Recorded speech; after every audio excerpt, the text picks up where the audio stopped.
हाँ यार, दो हिस्से बुक करवा दिए हैं, एक बैल का और एक बकरे का। सर्विस वालों ने बोला है कि ईद की सुबह गोश्त आपके फ्रीज़र में होगा। और हाँ, मज़े की बात तो ये है कि ना खून देखना पड़ेगा और ना हड्डी छीलनी पड़ेगी।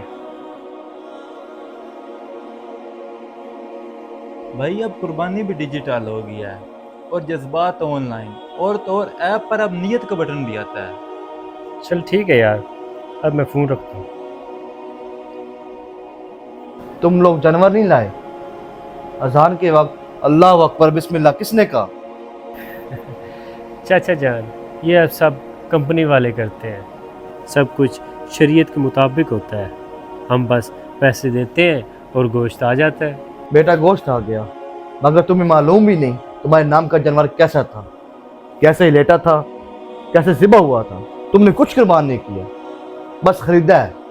चाचा जान, आपका दौर गया, ये जदीद दौर है और इस दौर के यही तकाजे हैं।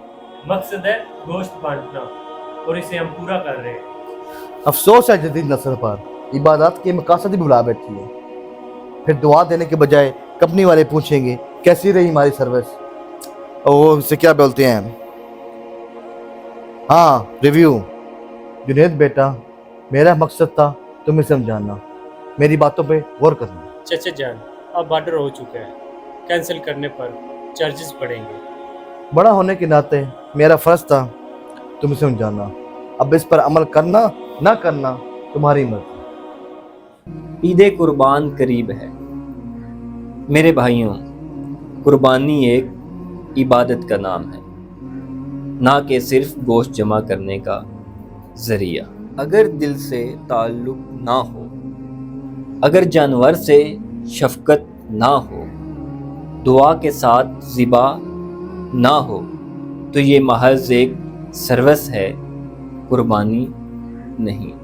इस कुर्बानी पे एहसास को समझें और पूरा सवाब हासिल करें।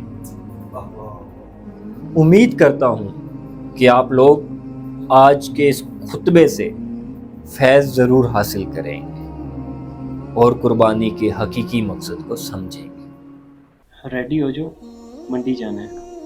कुर्बानी का ऑर्डर तो आप कर चुके हैं, ये मंडी फिर किस लिए जाना है?